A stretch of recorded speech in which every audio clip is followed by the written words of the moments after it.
Okay. No worries. Okay, guys, chapter 1, introduction to drugs, key terms. These are important terms that you guys need to know what they mean. Adverse effects, as I told you earlier, adverse effects are things that you teach that patient. If this happens, let us know right away. Most likely, healthcare provider is going to take them off of that medication, okay? Brand name. That is, the brand name is a trade name. That is a name that the company has made of the generic drug. The chemical name.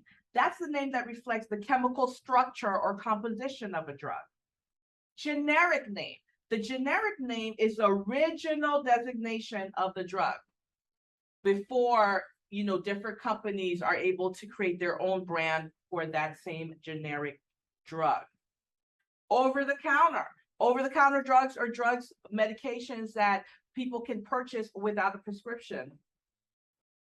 Teratogenic. Anything that is teratogenic, it is harmful to the fetus. And so these are drugs that just because it's teratogenic, being pregnant is a contraindication to taking that medication because it has adverse effects on the fetus. Let's jump to page 4.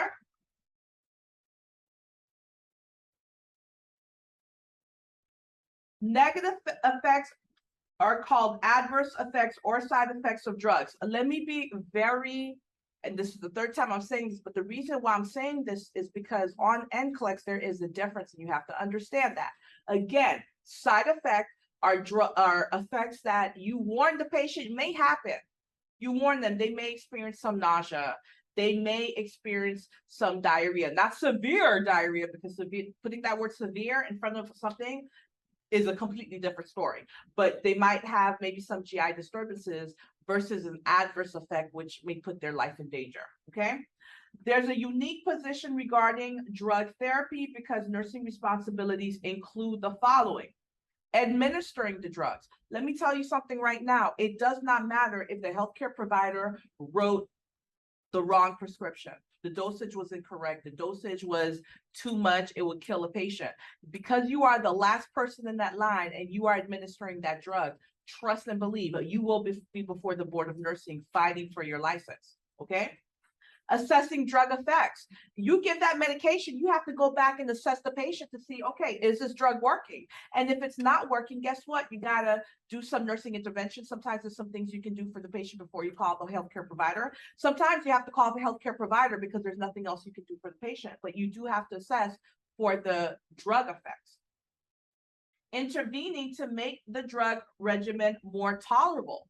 Some drugs are nasty. Like you give a patient potassium, that tastes disgusting. So instead of giving it to them straight, you can put it in a juice just to make it more palatable. So in order to do this, by the way, I'm going to mention this again, but when it comes to drugs, if you have a question about a drug, a medication itself, you only have two reliable sources.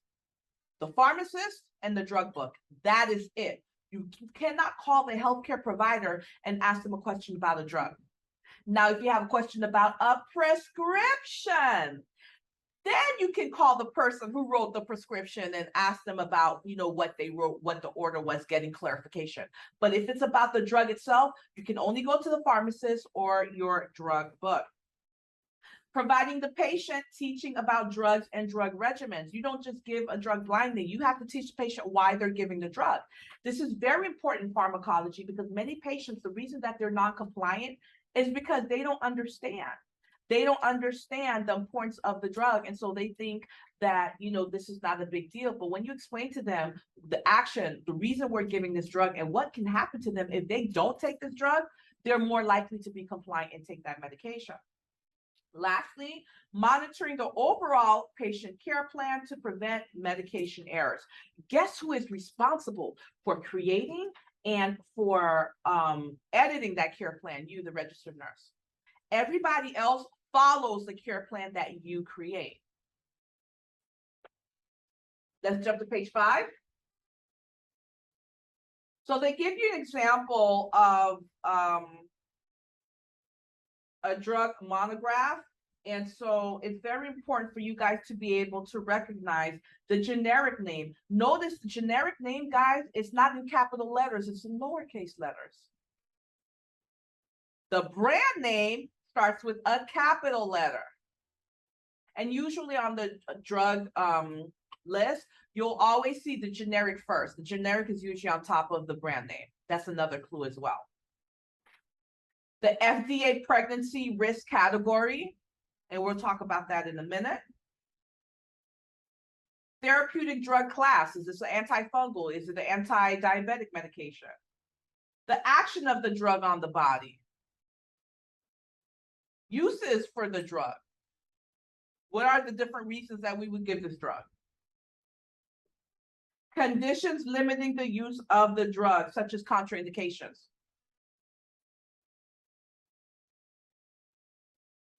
Adverse effects. And drug-drug interactions, because lots of drugs, they may have one indication, but if you give that drug with another drug, there will be a completely different reaction. And so you need to know the drug-drug reactions as well. The various sections of each drug monograph, the one we just went over, it can provide information to help in the development of patient teaching guides and drug cards for reference in the clinical setting.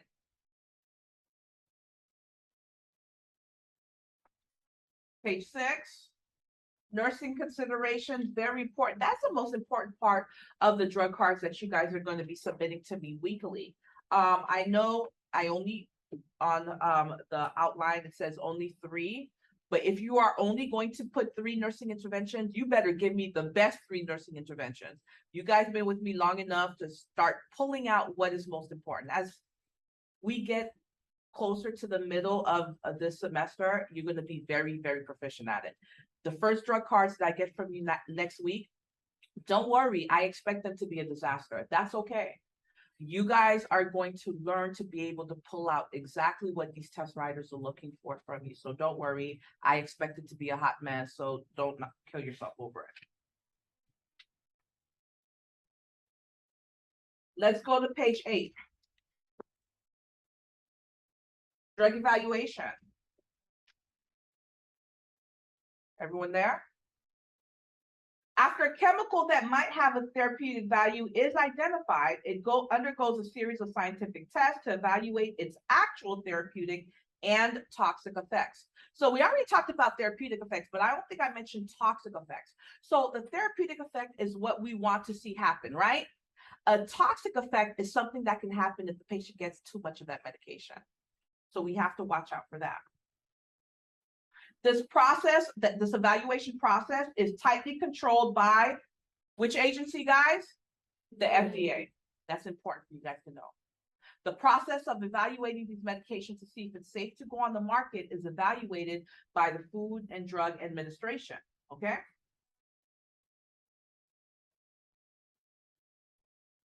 Let's jump to page 10.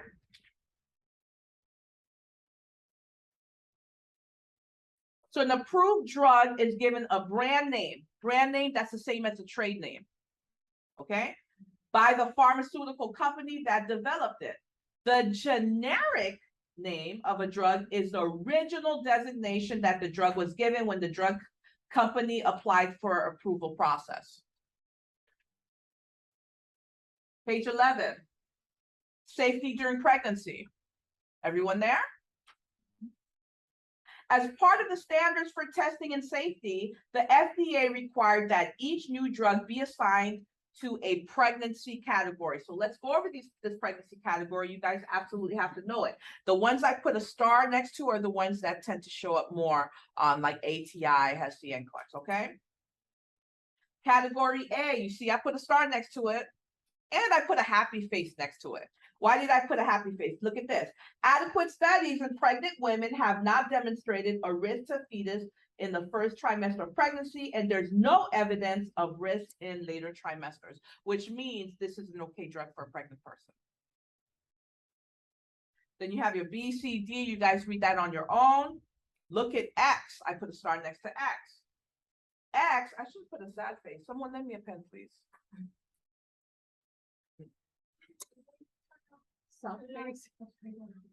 Go ahead, try. I don't know which one. So with category X, studies in animals or humans demonstrate Fetal abnormalities or adverse reactions. Reports indicate evidence of fetal risk. The risk of use in a pregnant woman clearly outweighs any possible benefit. No on the light? Is there another light that kind of, no? Yeah, let's turn off the light and she'll open the blind, see if that works.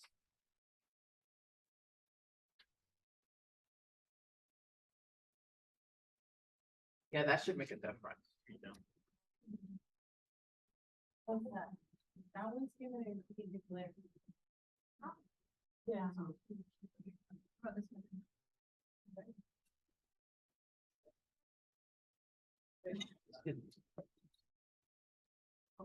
Has it improved? Is that better?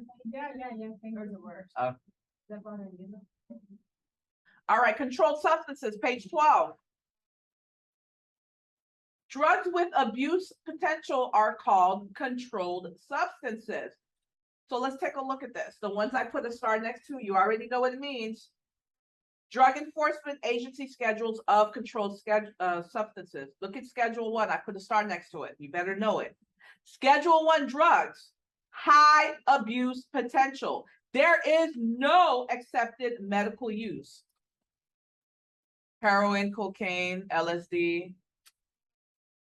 Marijuana is questionable these days, right? But you get the drift. Schedule 2. Schedule 2 drugs are high abuse potential with severe dependence liability, such as narcotics, amphetamines, and barbiturates. Do you see the difference between 1 and 2? Where with 1, yes, there's a high abuse for potential, but there is no reason that medically we would give this. Schedule 2, there's also a high abuse for potential, but there are some cases where we're going to prescribe those drugs such as narcotics. Schedule 3, Schedule 4, make sure you guys read that on your own. Let's go down to Schedule 5. I put a star next to it. Schedule 5, limited abuse potential, primarily small amounts of narcotics such as codeine used as antitussives or antidiarrheals. So make sure you guys know your schedules. Page 13, over-the-counter drugs. Over-the-counter drugs are products that are available without prescription for self-treatment of a variety of complaints, such as a headache or the common cold. Nurses must always include specific questions about over-the-counter drugs when taking a drug history and should provide information in all drug teaching protocols about avoiding over-the-counter use while taking prescription drugs or checking with the healthcare provider first. So whenever you're taking a medication history from a patient, you have to also ask about over-the-counter drugs, and you also have to ask about herbs and teas, because there are lots of herbs and teas that can cause a toxic effect of a medication. They can counteract the medication, or they can cause drug-drug interactions. Thank you. Key points. Generic drugs. Generic drugs are drugs no longer protected by a patent. They can be used by other companies, and when the companies use it, those are called brand or trade names of the drugs. Over-the-counter drugs are medications that are available without a prescription. Page 14. Look at this drug label. Again, look how the brand name starts with a capital letter. The trade name, lowercase. Other things that are important to know. The drug dose. This is the dose that's available in the bottle. So it's not how many pills or how many tablets. It's actually the strength of that medication, the dose of the medication. Quantity, that is how much of that medication is available in that bottle.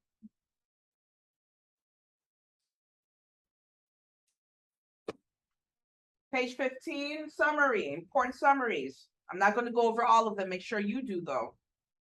The FDA, remember, they regulate the development and marketing of drugs to ensure safety and efficacy.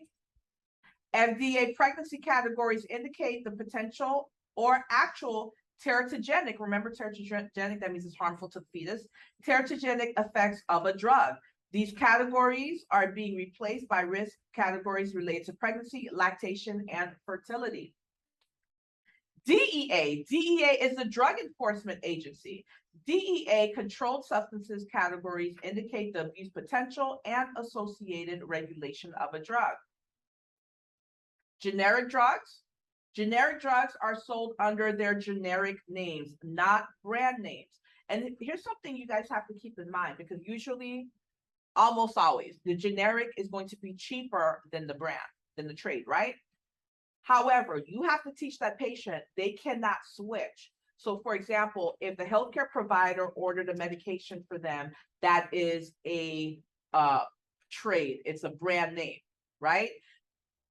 They should not tell the pharmacist, okay, let me get the generic instead, because the generic is cheaper. And the reason why, there are slight differences in the chemical makeup, and it may make a big difference. So it kind of depends on the drug. So you're always going to tell the patient, don't ever switch from trade to generic or generic to trade without checking with your healthcare provider.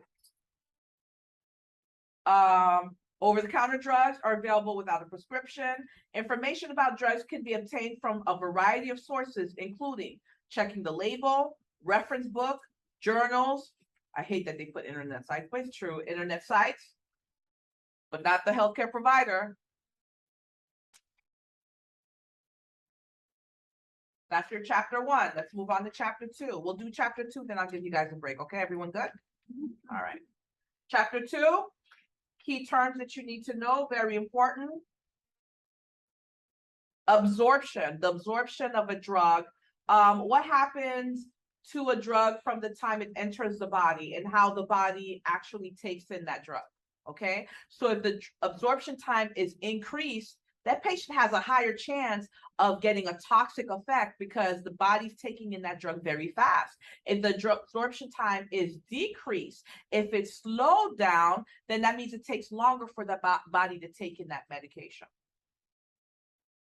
Chemotherapeutic agents. These are synthetic chemicals used to interfere with the functioning of foreign cell populations. We use these medications to kill cancerous cells, right? Tumors.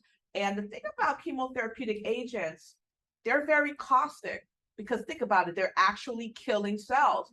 And unfortunately, you know, sometimes they may kill the good cells along with the bad cells. You need to be very careful when it comes to chemotherapeutic agents. Only you, the registered nurse, can administer chemotherapeutic agents. You cannot delegate that to an LPN, okay? Because these type of medications, remember I told you they're caustic. So if it infiltrates, it can cause necrosis of the surrounding tissues. So any medication that is toxic, any medication that has to be given through a central line, guess what? You, the registered nurse, has to give that medication. You cannot delegate that to an LPN. Excretion. Excretion is how the body gets rid of that drug.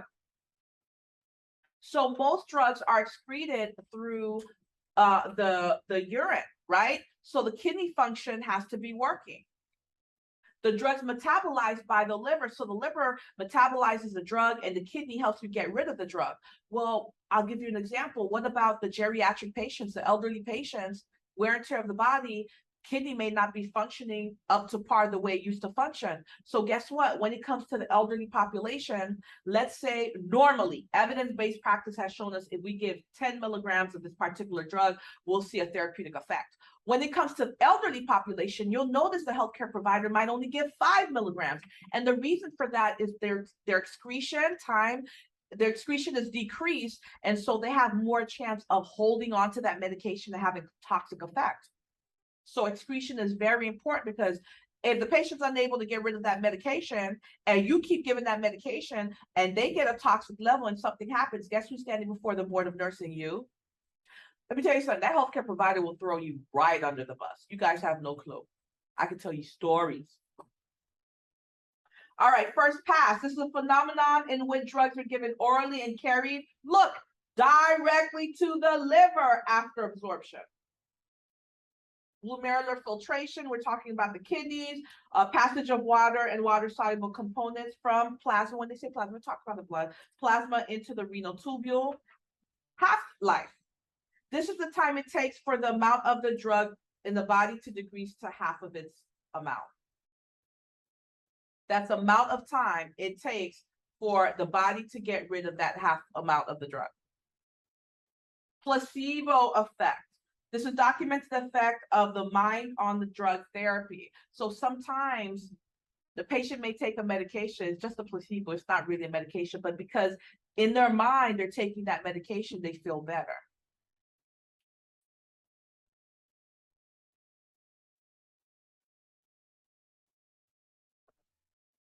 Page 22. Absorption. Remember, absorption is how the body takes up that medication. Absorption refers to what happens to a drug from the time it's introduced to the body until it reaches the circulating fluids and tissues. Look at this. I put a star next to it. Make sure you know it. Drugs can be absorbed from many different areas in the body. Through the GI tract, either orally or rectally, through mucous membranes, through the skin, through the lung, or through muscles or subcutaneous tissue.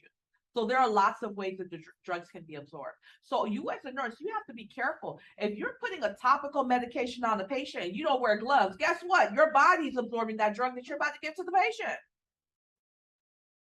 Routes of administration. How are we going to give this medication? Are we giving it enterally? Are we giving it parentally? Are we giving IM? Are we giving it sub-Q? Drug absorption is influenced by the route of administration. So guys, think about it. The quickest route is going to be directly in the bloodstream, right? Mm-hmm. So IV is going to be right there, right in the bloodstream. That's going to be quicker than giving something sublingually or subcutaneously.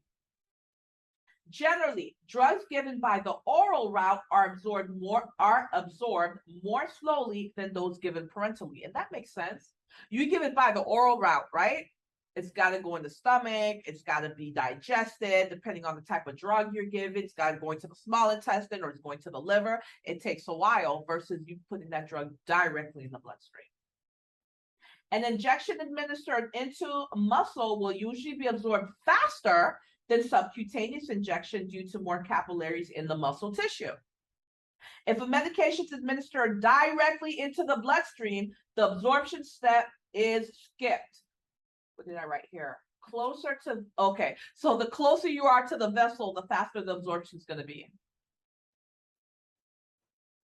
The oral route is the most frequently used drug administration route in clinical practice.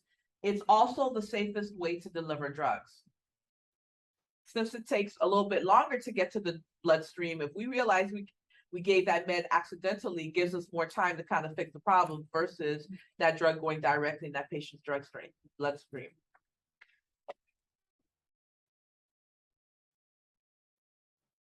Drugs that are injected IM are absorbed directly into the capillaries in the muscle and sent into circulation.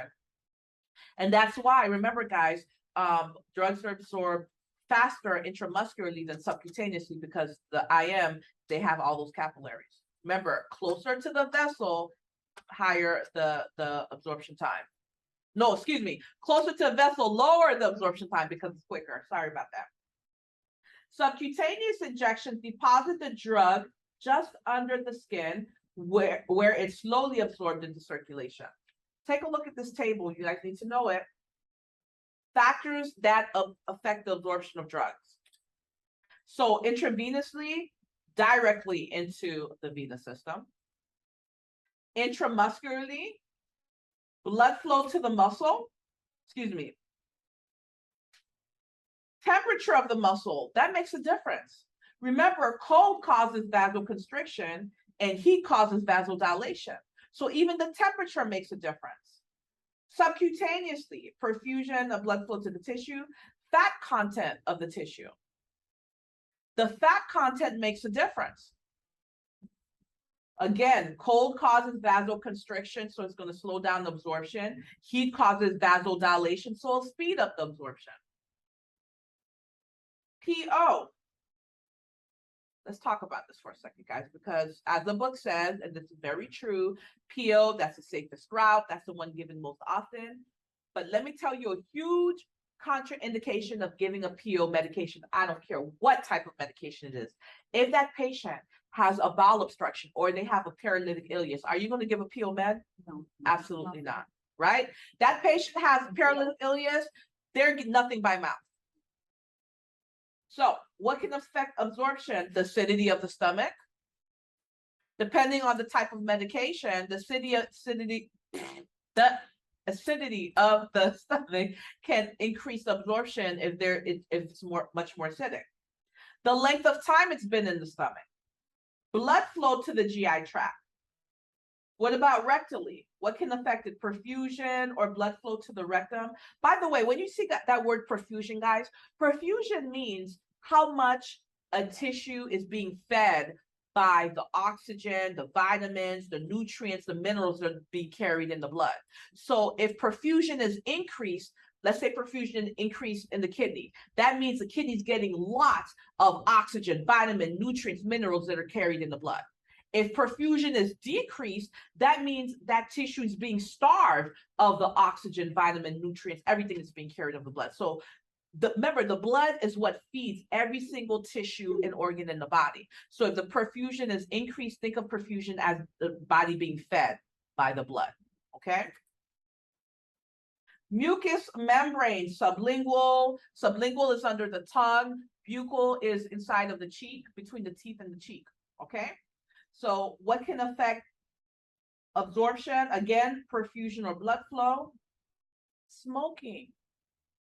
If the patient is a smoker, we really don't want to give them a sublingual or buccal medication because smoking severely decreases absorption and that patient most likely is not going to get the prescribed amount.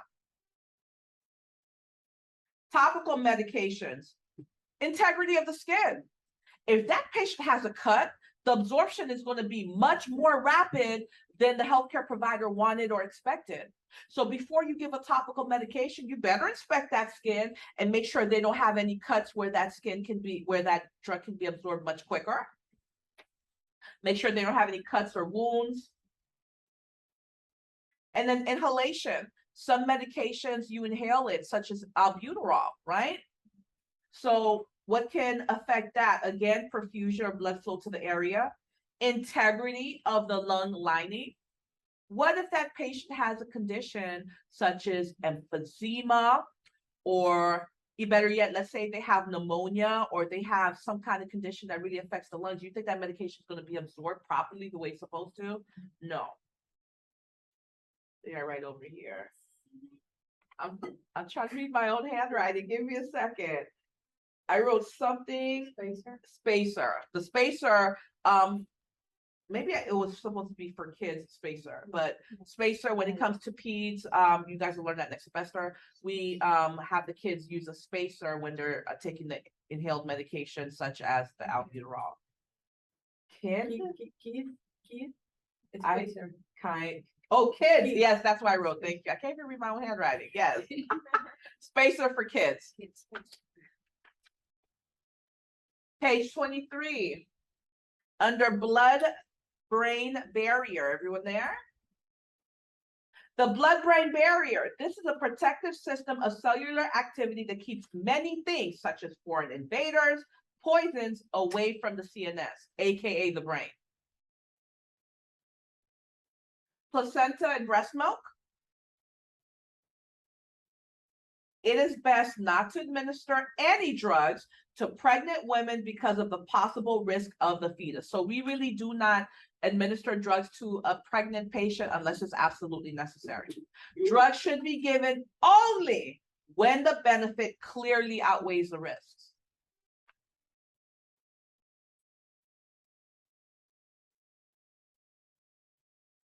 Page 24. First pass effect. I'm not reading all of this. Let's see what I wrote here. First pass effect. I wrote when drug gets broken down by liver and never gets to bloodstream. So basically that's what your first pass effect is. It goes directly to liver, liver breaks it down, and it gets excreted, bypasses the bloodstream. Half-life. Half-life of a drug is the time it takes for the amount of the drug in the body to decrease to half of the peak level that it previously achieved. For instance, If a patient takes 20 milligrams of a drug with a half-life of 2 hours, 10 milligrams, that's half of that 20 milligrams, 10 milligrams of the drug will remain 2 hours after administration.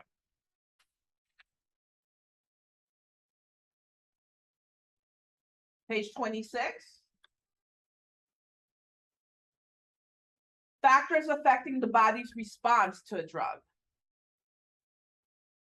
Weight, you need to know that. The heavier the person is, the more of the drug they may possibly need.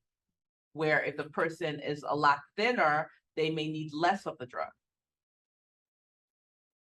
Age, the older you are, the less of the drug you may need. The younger you are, the more of a drug you may need. And the reason for that is as you get older, you just have wear and tear of the body. Your kidney's not working the way it used to, so you're not going to be excreting the drugs like you used to. Your liver's not working the way it used to, so you're not going to be metabolizing the drugs the way you used to. So the older that you get, the longer that drug may stay in your body and the higher your risk of getting a toxic effect of the drug.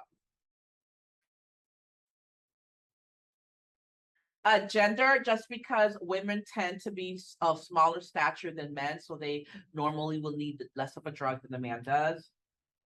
Genetic factors. Genetics plays a major role in the need of certain types of medications and how the body affects medications. You guys are going to learn that when we get into this. We'll talk about a medication, and this is what is taught to give the patient or teach the patient. However, if the patient's African American, it's a different story. You're going to do this instead. Or if the patient is of Asian descent, you're going to do this instead. Why? Because we've learned that the DNA structure is just different for certain races, for certain types of medications. And those medications are not as effective as something else would be. And we'll get into that. Immunological factors such as allergies.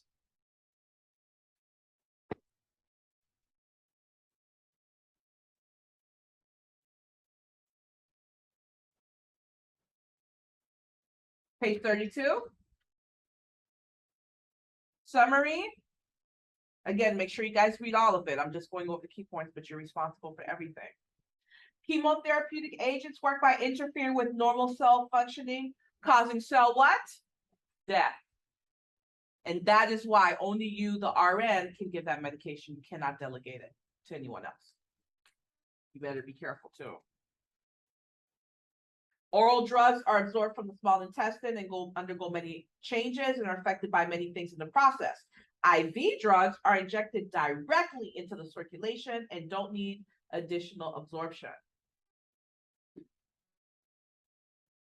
The liver uses cytochrome P450 enzyme system to alter the drug and start its biotransformation. Whenever you say that word enzyme, enzymes do what? Break things down. Wow, I put 3 stars next to this. Drug excretion is removal of the drug from the body. This occurs mainly through what? The kidneys. So whenever you get a test question and in the scenario, they tell you that this patient has kidney failure or kidney disease, automatically in the back of your mind, you better be thinking about possible toxic effects of whatever medication that patient's taking, because if kidney's not working, they're not excreting that drug the way that they're supposed to.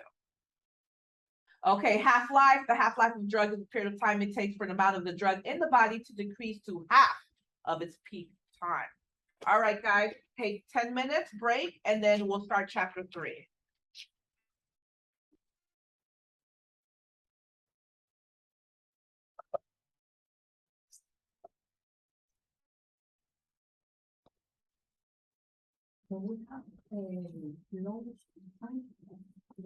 Okay. My mouse isn't working. Okay,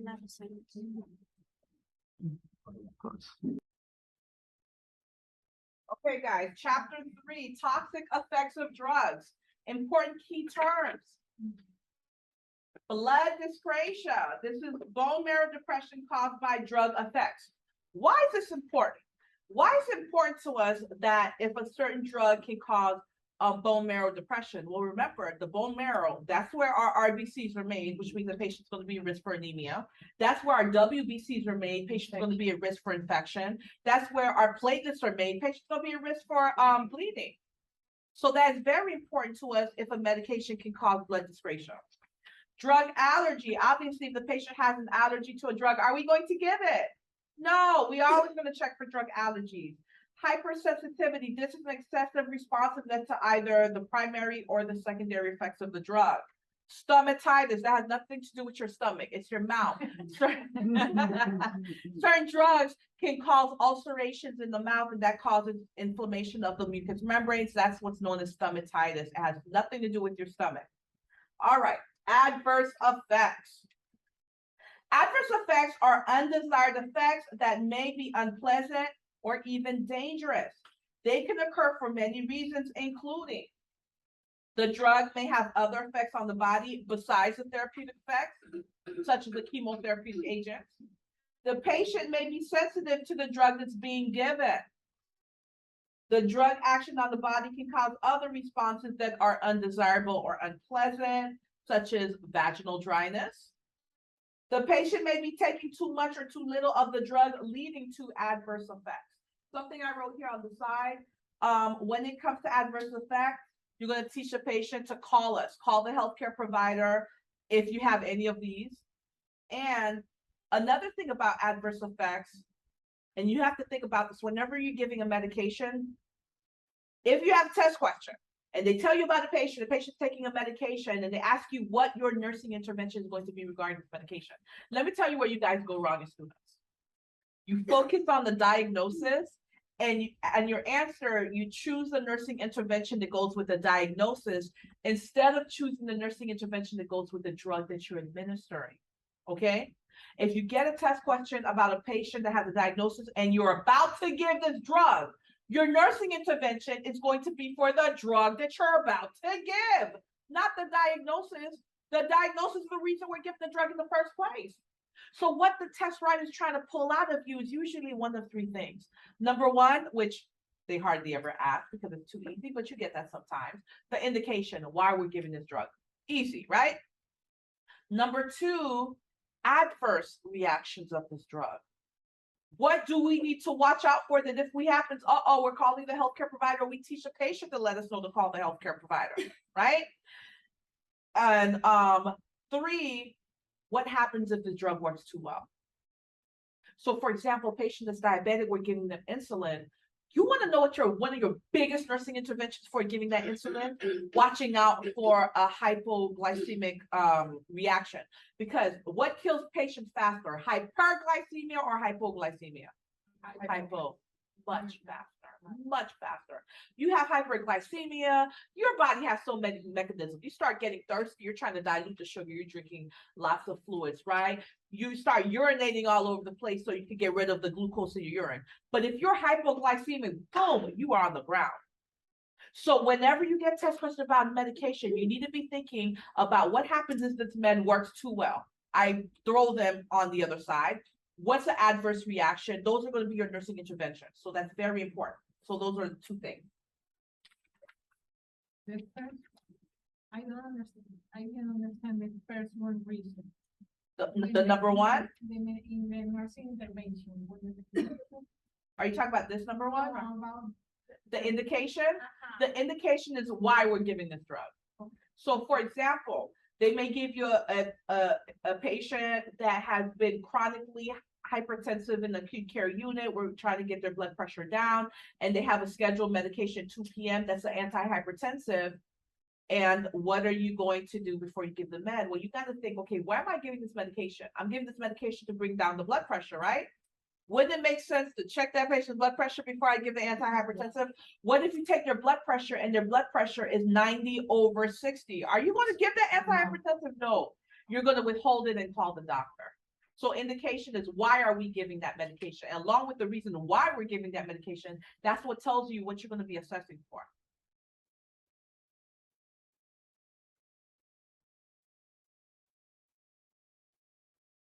All right, page 36.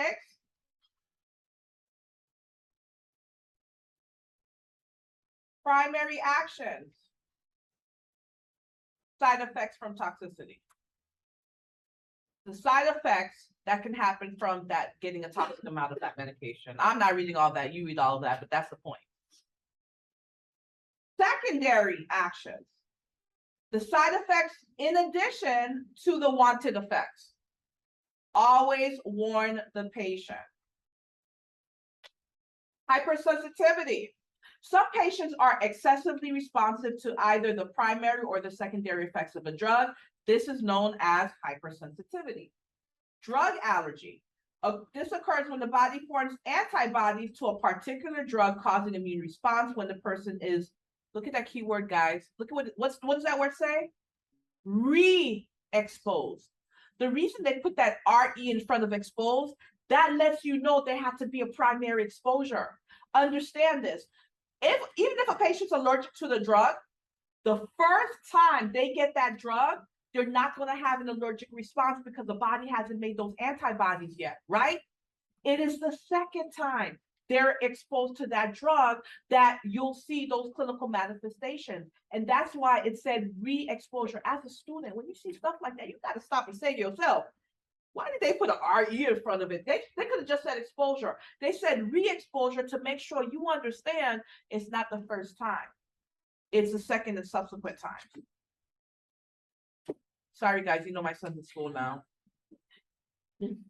Hello? This is she.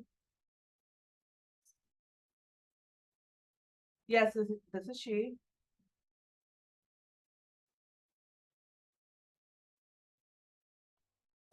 Okay. Where were we? Okay.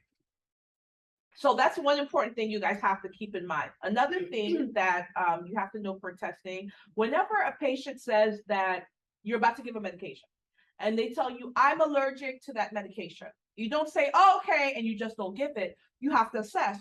You have to ask questions. And the first thing you're going to ask them is, what was your reaction? What reaction do you get when you take this medication? Because patients a lot will confuse a normal side effect with an adverse reaction or an allergic reaction. So if the patient says, oh, you know, I took this antihypertensive and I got a tingly feeling on my little pinky. We know that is not adverse reaction of an antihypertensive. It probably had no correlation. That's not an allergic reaction, right? But if the patient says, oh, I took this hypertensive medication and my tongue got all swollen and my throat started to close up and I had to go to the hospital, they had to give me epinephrine. No, that is a true allergic response, right? That is a true IgE mediated response. There's a huge difference. So whenever a patient tells you they're allergic to something, the first thing out of your mouth needs to be, what is your allergic response? What happens when you take this medication? And that's going to tell you if the patient has a true allergic response or if you have teaching to do with this patient. Ask additional questions of patients who state they have drug allergy to ascertain the exact nature of the response and whether or not it is a true drug allergy. Ask about their reaction. Page 37. That response that I just told you about the laryngeedema, their throat closing up, or if the patient has hives, right? That's a true allergic response. This is an anaphylactic reaction. You need to know this. Anaphylactic reaction. This allergy involves an antibody that reacts with specific sites in the body and causes the release of chemicals, including histamine that produces immediate reaction, and it can lead to respiratory distress and even respiratory arrest. What are some clinical manifestations of an anaphylactic reaction? Hives, rash, difficulty breathing, dilated pupils, increased heart rate, respiratory arrest. Nursing interventions, epinephrine. So those patients that have very severe allergies, such as peanut allergies, they can have an anaphylactic reaction. They need to be walking around with the EpiPen. That Epi stands for epinephrine. And that epinephrine needs to be injected into into muscle tissue. Sorry, muscle tissue, okay? So patient has to get epinephrine, notify the prescriber and or primary caregiver, and discontinue the drug. This is across the board. Whenever a patient is having an adverse reaction to a drug, and you see this, the very first thing you're going to do every single time is stop that drug from going into the patient's body. So if it's an IV, you're going to stop that IV. That is the first thing you do before you even assess them. Because guess what? You had to do at least a little assessment to see that they were having difficulty breathing, to see that they had whatever it was that was going on with them, right? So you're going to stop that infusion. You're going to do a quick assessment, get the information you need, call the healthcare provider. Counsel patients with known allergies to wear medical alert identification and to carry an emergency epinephrine kit. And the reason this is important is something happens to them and they're on the ground and they have that medical alert, someone reads it, right? Maybe that patient has hives, the person, whoever reads it, they can, if the person has a kit with them, that epinephrine, they can stab them right here and then tear inside where that muscle is. Key points. Primary action of the drug can be extensions of the desired effect. Secondary actions of the drugs are effects that the drug causes in the body. They are not related to that primary therapeutic effect. Hypersensitivity reactions to a drug are individual reactions that may be caused by increased sensitivity to the drug's therapeutic or adverse effects. Drug allergies occur when the patient develops antibodies to a drug after exposure to the drug. So they have to have been exposed to the drug one time in order to develop those antibodies.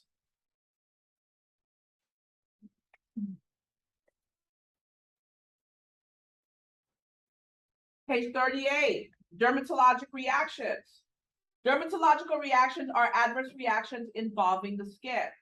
Let's talk about hives and rashes. Some drugs have potentially fatal skin reactions, Stevens-Johnson syndrome. If you don't know what it looks like, Google it. It is not pretty. I've done a couple TikToks on them too. Important to know. Interventions. In mild cases, you're going to provide frequent skin care. You're going to instruct the patient not to rub the area, not to wear tight or rough clothing, not to use harsh soaps. Don't use soaps that have scents on them, okay?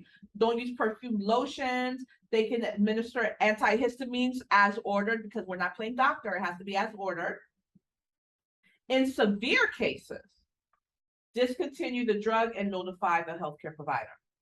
If it is a serious allergic reaction, you are going to not give that drug. Even if it was scheduled, you're going to hold that medication, call the healthcare provider, tell them your assessment findings, and see what the new orders are going to be. Stomatitis. This is inflammation of the mucous membranes. Anti-neoplastic drugs commonly cause this. You're going to teach them about mouth care because that is very painful. If a patient has stomatitis, they're not going to want to eat. You're going to have to be checking for nutritional deficits. So you're going to teach them the importance of mouth care.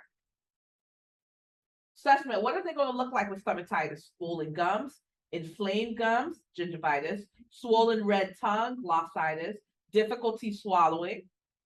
Interventions. Provide frequent mouth care. And that mouth care has to be with a non-irritating solution. It has to be a solution that contains no alcohol.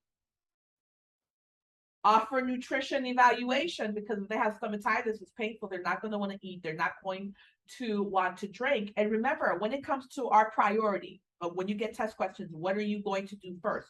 Which patient are you going to see first? Your priority is always going to involve, remember Maslow's hierarchy of needs and what's on the very bottom, physiological integrity, right? It's always going to involve something that has to do with physiological integrity, whether it's fluids and electrolytes, nutrition, right? Glucose, vital signs, hemodynamic status. So that's going to be very important. Superinfections. Several kinds of drugs, especially antibiotics, destroy the normal flora, leading to the development of superinfections or infections caused by organisms that are normally controlled by the normal flora. So here's the thing, antibiotics, they kill bacteria, but you guys have good bacteria in your body that protect you. That's your normal flora. And so when that normal flora is gone, it creates a perfect environment for things such as fungus to grow. Assessment for superinfection. Patient may have a fever, diarrhea, black or hairy tongue. Vaginal discharge. Interventions, you're going to administer the antifungal therapy as appropriate. Blood discretion, remember that's with that bone marrow being decreased.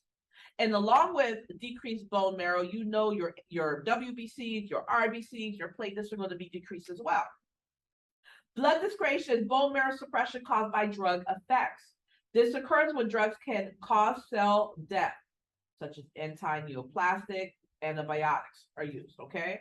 So we're going to be watching out for anemia. We're going to be watching out for infection. We're going to be watching out for bleeding. Assessment: fever, chills, sore throat, weakness, back pain, dark urine. Why do you think that urine's dark? From the blood. Decreased hematocrit, anemia, low platelet count, thrombocytopenia. Break down the word. Thrombo, clot, cytocellular, a little bit of, okay? Low white blood cell count, that's your leukopenia, and the reduction of all cellular elements in the complete blood count. That is your pancytopenia. Pan covers everything. Cytocellular, a little bit of. So it covers everything, a little bit of your RBCs, a little bit of your WBCs, a little bit of your platelets. Interventions for blood discretion. You're going to monitor the CBC. You're going to be looking at the blood counts. You're going to teach them to avoid activities that could cause injury or bleeding. Let me tell you something. Any patient that has pancytopenia, any patient that has a decreased amount of platelets, do you think they're the ones who need to be out there playing contact sports like basketball or soccer? Absolutely not, because they're at risk for bleeding. We have to teach that patient safety measures. We can't afford for them to fall. They might bleed out just from the fall, right? So no scatter rugs. Make sure that the plugs are covered and not out in the open. Make sure there are handrails, you know, if it's an elderly, fragile patient. Make sure in the shower they have the, I don't know what you call it, thing you stand on so your feet doesn't slip. You know what I'm talking about? What's it called? Like a non-slip. Yes, non-slip, yes. Those safety precautions. Oh. There we go. Key points: adverse drug effects can include skin irritation ranging from rashes and hives to Stevens-Johnson syndrome. Again, Stevens-Johnson syndrome is deadly. Superinfections. Superinfections are infections caused by destructive or protective normal flora bacteria. Blood discretions caused by bone marrow suppression. And stomatitis is inflammation of the mucous membranes in the mouth. Now we're going to talk about toxicity. We're going to start with liver injury. Everyone there? Liver injury. Oral drugs are absorbed and passed directly into the liver in the first pass effect. This exposes liver cells to the full impact of the drug before it's broken down for circulation throughout the body. And on the side, I wrote liver metabolizes the drugs. Assessment. What will that patient look like if they've got liver toxicity? Fever, malaise, nausea, vomiting, jaundice, that yellowing color. You see that patient have a yellow color, you better suspect something's going on with the liver. A change in color of the urine or stools. And that's because the increase in the bilirubin, that's going to change the color of the pigment because the RBCs are being broken down. Colic, elevated liver enzyme. You're going to be looking at the ALT. You're going to be looking at the AST. Bilirubin levels are going to be increased. Clotting factors. You're going to be looking at that as well, because let me tell you something. Anytime patient has a problem with the liver, they're going to be at risk for bleeding. Okay? If they got a problem with the liver, they're going to be at risk for bleeding. And that's why any patients that are alcoholics, and let's say they need emergency surgery, everyone involved on the team is scared to death because that patient might bleed out on the floor. Why? Because you're drinking all the alcohol, and alcohol affects what? Your liver.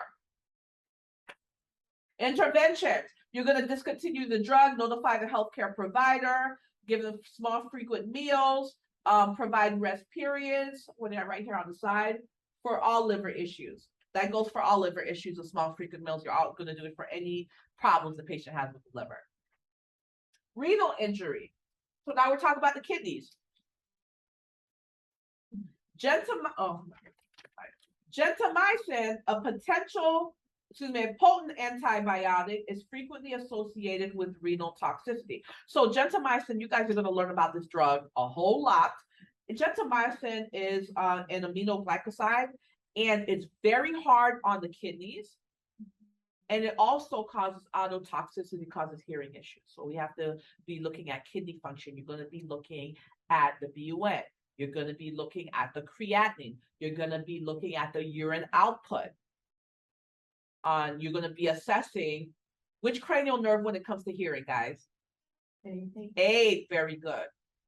You're going to be assessing their hearing, cranial nerve 8.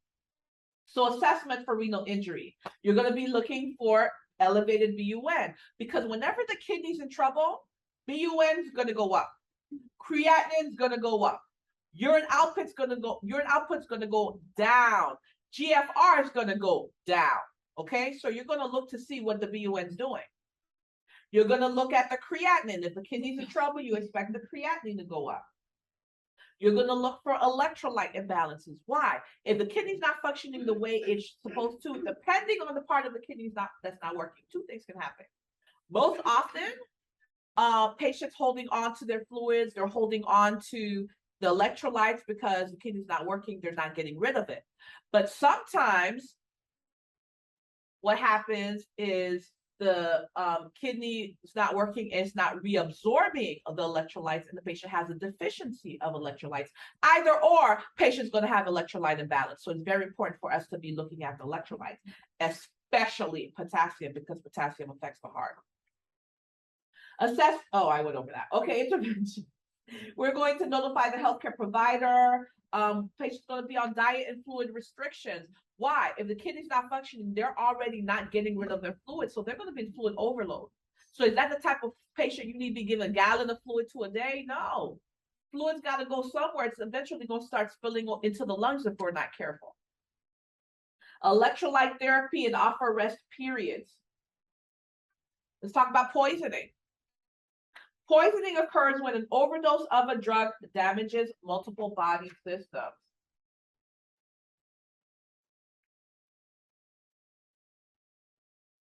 Alterations in glucose metabolism. All cells need glucose for energy. The cells of the central nervous system are especially dependent on glucose levels to function properly. And that is why, ladies and gentlemen, when the patient is hypoglycemic, they're on the ground. It's very easy for them to be comatose. They'll go from lethargic to comatose like that. Let's talk about hypoglycemia. Remember, blood sugar is supposed to be 70 to 110, right? Less than 70, hypoglycemia. Higher than 110, hyperglycemia. We're going to start with hypoglycemia, which is the most dangerous. Hypoglycemia. Glyphoside and glyburide are anti-diabetic agents that have the desired effect of lowering the blood glucose level, but can lower the blood glucose level too far, causing hypoglycemia. If the patient's cool and clammy, they need some candy. They're hypoglycemia. But if they're hot and dry, their sugar's too high. They're in hyperglycemia. So what are the signs and symptoms of hypoglycemia? Cool and clammy. Cool and clammy. They need some candy. Hunger. They're hungry because they need that sugar, right?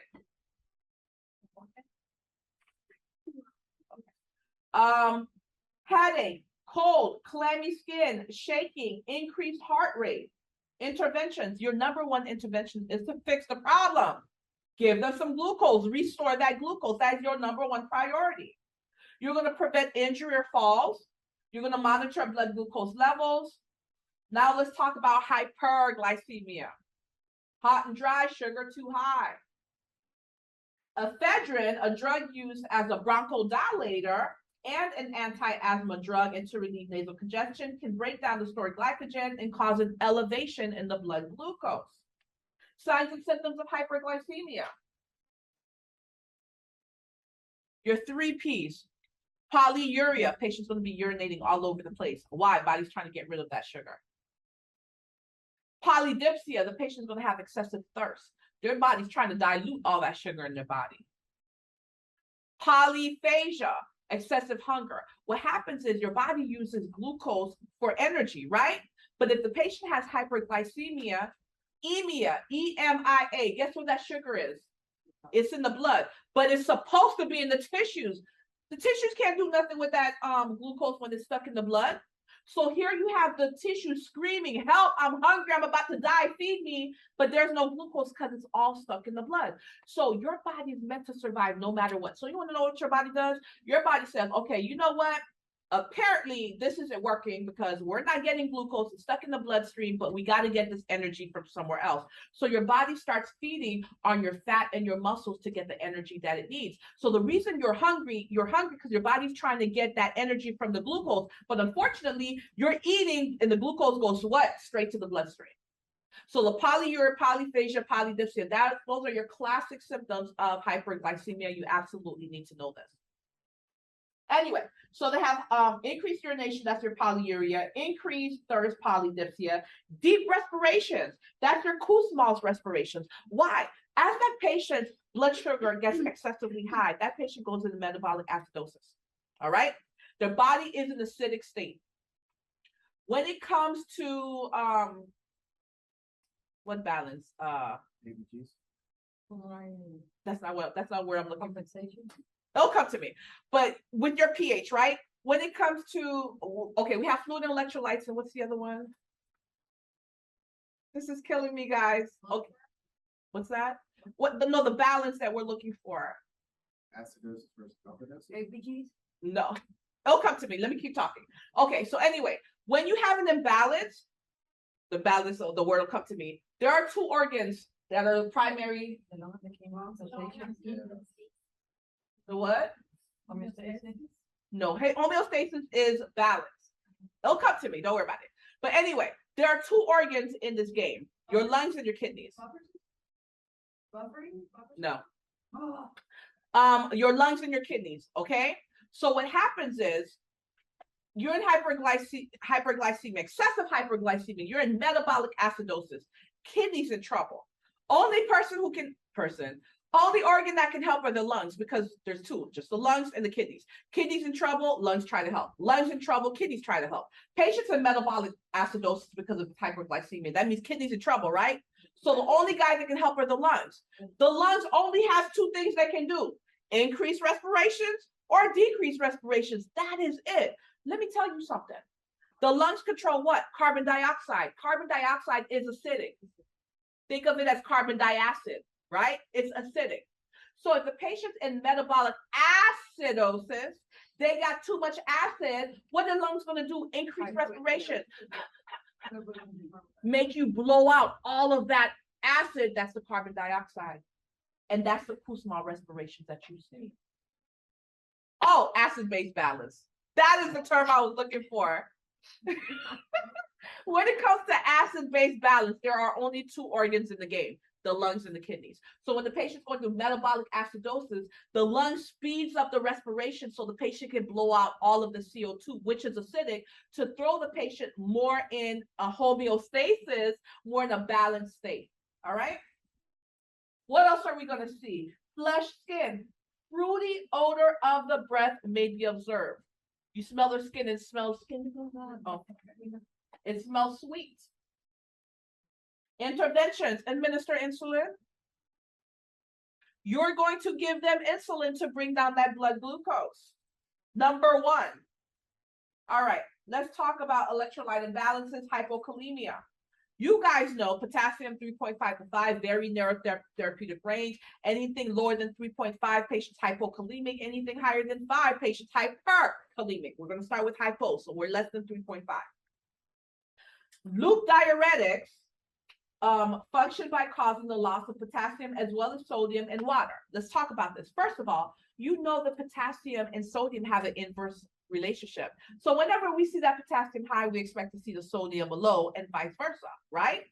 Okay. Loop diuretics make you lose potassium. That is very important. So any patient that's taking a loop diuretic, such as furosemide, such as Lasix, you better be looking at those potassium levels, right?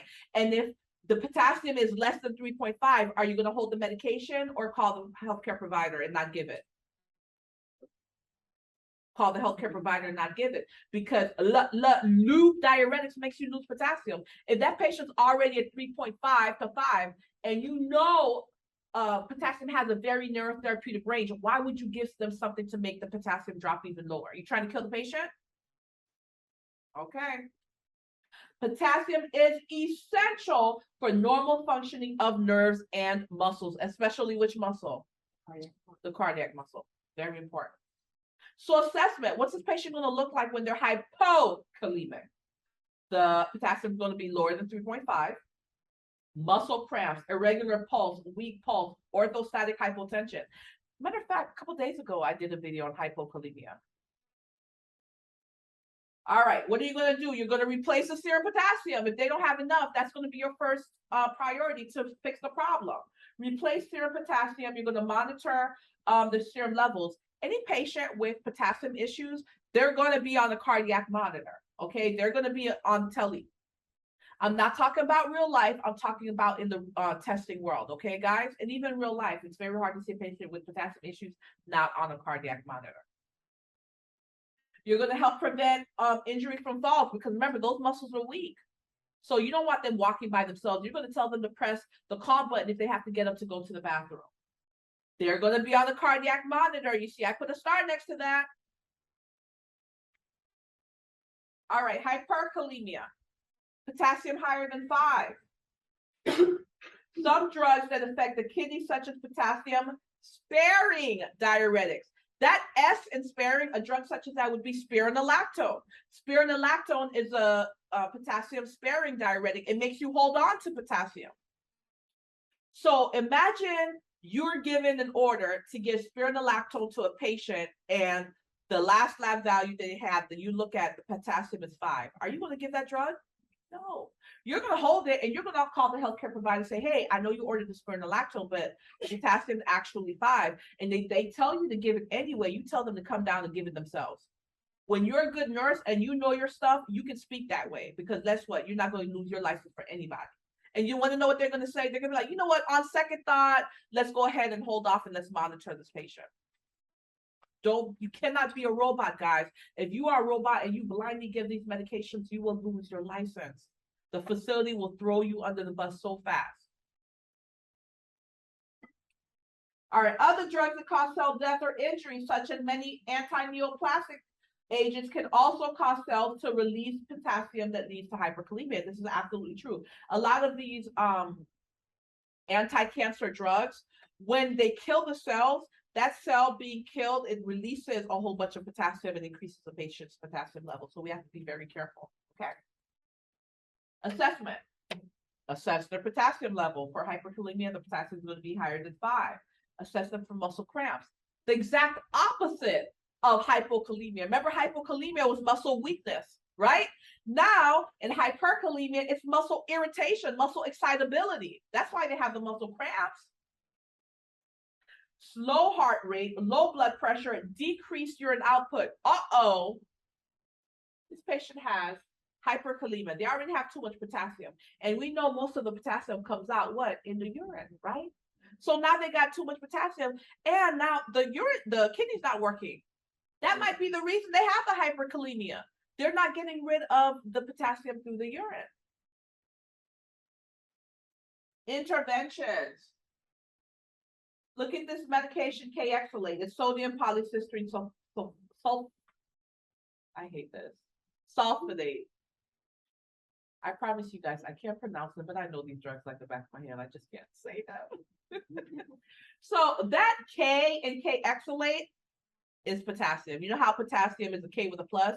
That's how I want you to remember K-exolate, okay?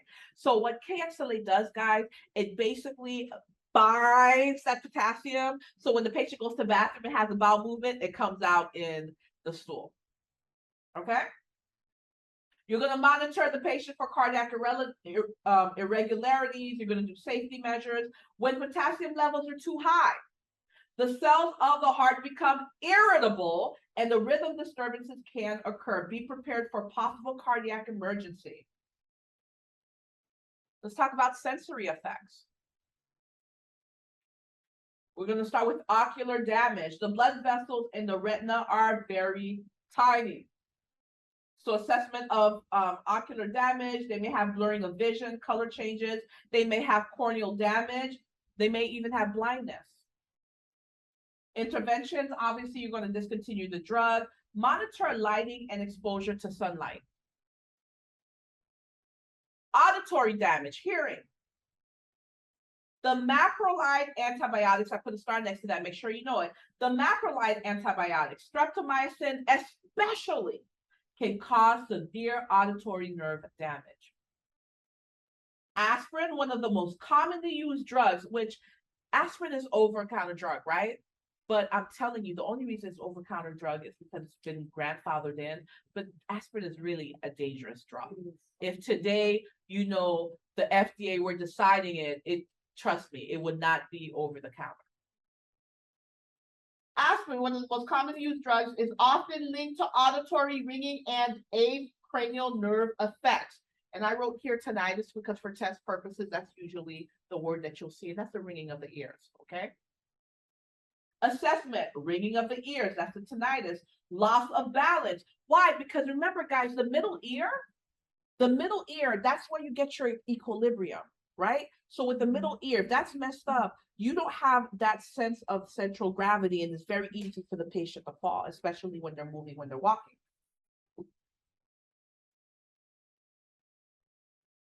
Oh, there we go. Prevent falling or injury. All right, central nervous system effects. Patient may have confusion, delirium, drowsiness, hallucinations. Intervention, prevent injury. Avoid dangerous situations such as driving a car or operating heavy machinery. You're going to reorient the patient. Consult with the prescriber to decrease the drug dose or discontinue the drug altogether if it's possible. Atropine-like drugs, anticholinergics. With anticholinergics, remember this poem: can't see, can't spit, can't pee, can't. All right? Can't see, decreased vision. Can't spit, dry mouth. Can't pee, decreased urination. Can't, constipation. Okay? When you see anticholinergics, those are immediately those side effects that you need to be thinking about.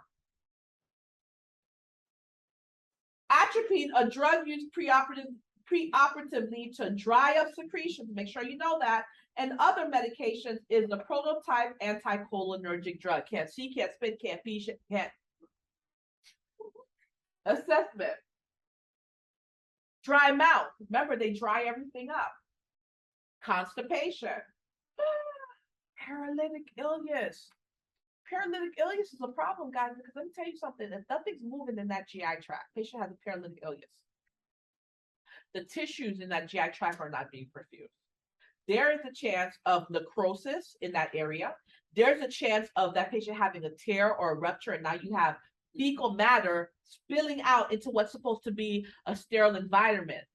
That's sepsis, guys. That patient will die if they're not rushed to the OR and surgery is performed. So, you know, this is a huge adverse effect we need to be watching out for. Blurred vision, decreased sweating, dry skin. Interventions, and Klutz loves to ask about this one, make sure you know it. So it's because it causes dry mouth. One of the biggest teaching is you're going to teach the patient sugarless candy, sugarless lozenges. We're not trying to make the patient diabetic.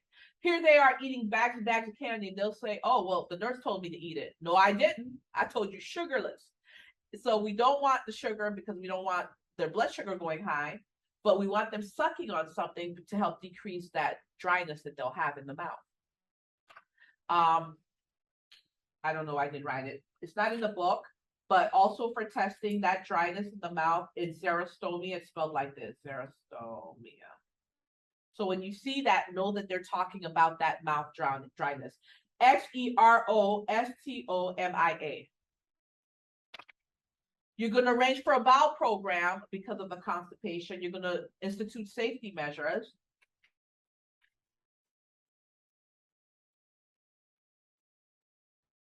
You're going to advise the patient to avoid hot environments. Remember, guys, they have decreased secretions, including sweating. Do you know that the sweat is what helps cool us off? So if they're not sweating, why would they go into a hot environment? They're more likely to have a heat stroke. So we're going to teach them to avoid hot environments. We want them to prevent falls, and we want to prevent dehydration. Drink lots of fluids. All right, moving on. Parkinson-like syndrome. This is very important, and clients ask about this. When it comes to Parkinson's, with Parkinson's, the patient has a decreased level, or they don't have enough dopamine. That's a problem. Okay. Drugs that directly or indirectly affect dopamine levels in the brain can cause a syndrome that resembles Parkinson's disease. And are you guys, you guys are in care management as well, right? Yeah. Okay, so you guys are going to learn about Parkinson's disease. You have the TRAP symptoms, T-R-A-P. T for tremors. The patient will have tremors like this. They can't help it. R is for rigidity, where they're very rigid. You see, notice how when you walk like this, right? They walk like this. It's very rigid. Okay? And then you know how when you walk, you're swinging your arms, and swinging your arms is what helps you get balance, right? But they don't do that. Their arms stay at their side, and they're walking like this. And so their center of gravity is off, and it's very easy for them to fall over. And what does my P stand for? T-R-A-P. T-R-A-P. Let me think about Parkinson's patients. They got tremors, they got rigidity. Oh, postural something. What is it? It's postural something, but I'll show you what it looks like this. And they're doing this, so it's easy for them to kill over. It's postural something. You guys can Google it, I don't remember. But anyway, so there are some drugs that mimic the Parkinson's patient. So those same nursing intervention signs and symptoms you see with a Parkinson's patient, you'll see with those same drugs. Many of the antipsychotic and neuroleptic drugs can cause this effect. Signs and symptoms, akinesia, tremors, drooling. When it comes to drooling, we have to be very careful because they can aspirate. Akathisia or dyskinesia. What did I wrote it on the side. Tremors, rigidity, akinesia, postural instability. Oh, it was instability. These patients are at big risk for falls. Okay. Interventions. Obviously, safety, provide small, frequent meals if swallowing becomes difficult. We don't want them to choke. Safety measures. This patient, whenever we first notice the Parkinson-like symptoms, even though feeding can be delegated to an unlicensed assisted personnel, the minute you notice a drug is giving a patient Parkinson-like syndrome or symptoms, by the way, that word syndrome, all it means is cluster of signs and symptoms that are not specifically diagnosed to one disorder. That's all it means. But once you notice these symptoms, you as the RN, you have to feed that patient. Not all the time, but that one time because you have to do an assessment. So if the UAP or even the LPN comes to you and they're like, you know what, the patient's acting different. They're starting to, their hands shaking, they never used to shake before, or they're starting to stoop over when they're walking, they never did that before, or they've got a shuffling gait, whatever it is, you got to do that next feeding because when you're feeding that patient, you're looking to see how they swallow. Are they gagging? Are they coughing? Because if you notice an irregularity, you notice an abnormality, you can't delegate to the LPN to call the healthcare provider. You, the RN, have to call the healthcare provider and say, hey, this is what I noticed. Can I get a speech therapy evaluation? Because with the speech therapy, they do the swallow study. The RN is the one responsible to call the healthcare provider and ask for evaluation for anything, whether it's speech therapy, whether it's occupational therapy, whether it's physical therapy. Now, guys, come on. We know in real life, LPNs do it all the time, but I'm talking about for testing purposes, you are the one who has to do it. Neuroleptic malignant syndrome. General anesthetics and other drugs have direct effect on the CNS. It can cause neuroleptic malignant syndrome, includes high fever, and if it's not treated quickly, the patient will die. Assessment, obviously hyperthermia, the temperature is going to be through the roof. Hypertension, fast heart rate, fever.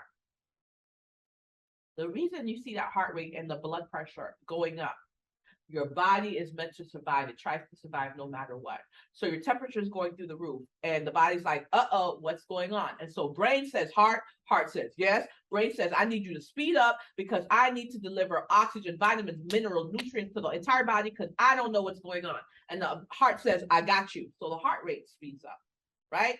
So the heart is pushing all of this blood and fluid to the rest of the body, and the blood pressure is going to elevate because what is blood pressure? All blood pressure is, guys, is a force that's being exerted against the vessel. So with that heart speeding up and all that fluid going to tissues, the vessels are going to try to accommodate, and then you see the blood pressure increase, okay?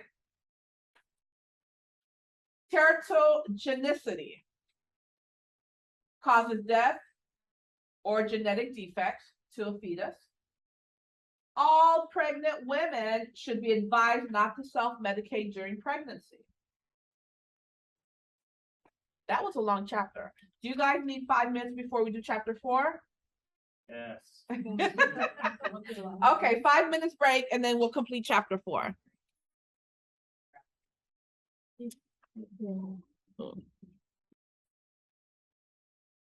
Okay, guys, page 50, we're starting with patient and family teaching. Include the following key elements in any drug education program. 1, the name, dose, and action of the drug. 2, the timing of administration, when they should be taking this medication. 3, special storage and preparation instructions. Does this medication have to be refrigerated? Does this medication have to be shaken before it's taken? Does it have to be reconstituted? 4, specific over-the-counter or alternative therapy to avoid, such as ginseng or, whatever. Rule of thumb, stay away from those herbal therapies unless approved by a healthcare provider of not only herbal, but over-the-counter. 5, no, let me back up to number 4. Because when it comes to number 4, the example that they give you the most on that, like as far as the test question, no, not Johnson syndrome. It's a patient that's on an anticoagulant such as warfarin, right? You're going to teach them to avoid over-counter medication? Aspirin. Because anticoagulants already put the patient at risk of bleeding. So we don't want them taking aspirin that will make it worse. All right, number 5, special comfort measures. Teach a patient how to cope with anticipated adverse effects, such as some medications can cause vaginal dryness. So you can teach them there are things over the counter, such as lubricants that they can use. 6, safety measures, such as getting up slowly or wearing sturdy shoes or not driving or a car operating heavy machinery. Number 7, specific points about drug toxicity, teaching them the signs and symptoms of toxicity of the drug, what to do. 8, specific warnings about drug discontinuation. There are certain drugs you cannot discontinue abruptly. For example, when it comes to psych medications, across the board, guys, if it's a medication that affects the brain, you cannot discontinue it abruptly because it can cause seizures, it can cause all types of issues. We'll get into that later. So it can even, some patients can even go into a coma. So there are certain drugs you have to teach them. You cannot discontinue it abruptly. If you're having adverse effects or side effects that you don't like, let us know. Maybe we can wean you off. The healthcare provider can order something else, but you teach them not to stop it abruptly. So those are the 8 things that need to be included. Let's go to page 51, patient's role. The following teaching points help to reduce the risk of medication errors while that patient is at home. Teach them to keep a written and/or electric list of all the medications they're taking, including the prescription, over-the-counter, and herbal medications. Keep the list with you at all times in case you're in an emergency, which the healthcare providers may not have current information. If that patient, something happens to them and they're unable to speak, imagine if that patient needs emergency surgery. Wouldn't be important for us to know if that patient was on an anticoagulant? Patients have to be off of anticoagulants for 48 hours before surgery. So we have to know that in advance. So if it's emergency surgery, you have no choice, the patient has to have surgery. At least we're going to have measures so the patient doesn't bleed out on the table. Teach them, know what each of your drug is being used to treat. Don't take your medication blindly. What if you're taking medication for migraines and you haven't had migraines in years? Maybe you can be weaned off that medication and see if that migraine doesn't come back. Read the labels and follow the directions. Store drugs in a dry place away from children and pets. And down here, I wrote NCLEX question, keep in locked cabinet, locked. NCLEX is huge on that. It's not enough to have medications high up because children learn how to climb. So you need to have it out of the reach of the children. So have it high up or somewhere that they can't reach. But in addition to that, it must be locked. That is a huge teaching. Teach a patient to speak up. Don't be shy about reporting the use of over-the-counter or herbal therapies. This is something important that we need to know because many drugs have interactions. Thank you. Page 52. Make sure you know this. I put no with 3 exclamation marks. You know it's important. Safe medication administration. Make sure you have the right patient. Make sure you're giving the right drug. Make sure you have the right storage. You're storing that the medication has been stored properly, because there's certain medications, for example, it can't be exposed to sunlight because the sunlight breaks down that medication. So if that medication was sitting on a windowsill and the patient takes the medication, you think it's going to be effective? No. So make sure they're storing it the correct way, the correct route. Let me tell you guys very quickly. I think I told you guys this last semester, I don't remember, but there was a student that gave a sublingual medication, but it was supposed to be given, it was a rectal medication that you give rectally. Yeah, you don't want to be that nursing student, right? So make sure it's the right route, right dose, make sure it's the right dose, amount of medication, right preparation. Did the medication have to be reconstituted? Did it have to be mixed? Whatever that preparation is.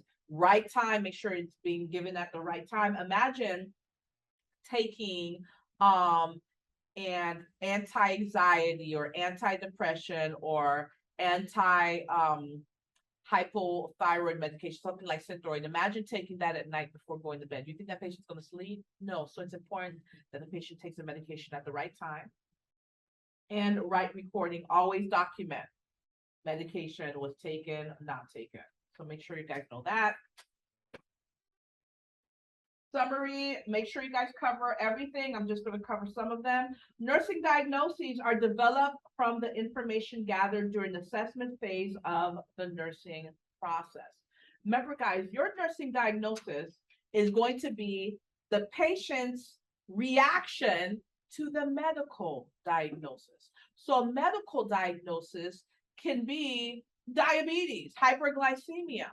But what is that patient's body's reaction to the hypoglycemia that you, the nurse, can do something about it? That is your nursing diagnosis. A nursing diagnosis states the actual or potential response of a patient to a clinical situation. That is the difference between your nursing and your medical diagnosis. So whenever you have a trouble with making a nursing diagnosis, look at that medical diagnosis and think about that patient's response to whatever that diagnosis is. Implementation, that's what you're going to do. Interventions related to drug therapy include safely administering the drug, providing comfort measures, providing patient and family education. And that is the end of chapter 4.